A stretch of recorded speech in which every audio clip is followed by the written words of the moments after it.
Which of the figures below would disprove our statement? If all angles of a polygon are congruent, which means that they're equal in measure, then all the sides of the polygon are congruent, equal in length. This is an example of an if-then logic statement. The first thing that we would have to do is to look at our hypothesis statement. If all angles of a polygon are congruent.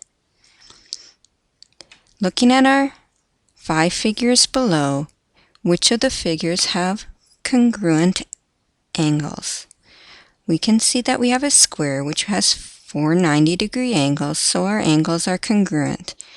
In our parallelogram, we do not have necessarily congruent angles. Therefore, that would not be a case that would satisfy our hypothesis. A rectangle would have 4 congruent angles, each measuring 90 degrees.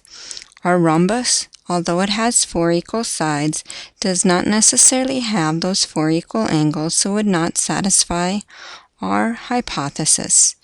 We have an equilateral triangle and an equilateral triangle. All 3 sides are equal, and all angles measure 60 degrees. Therefore, it would satisfy our hypothesis.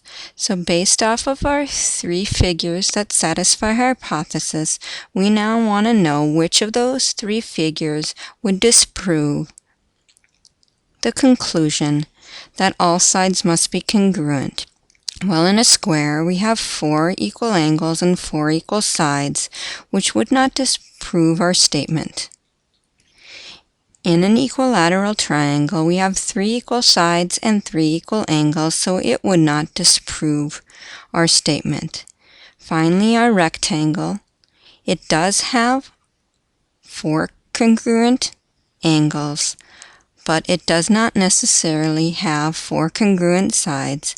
Therefore, a rectangle would disprove our statement. If all angles of the polygon are congruent, then all the sides must also be congruent. A polygon that has congruent sides and congruent angles is called a regular polygon.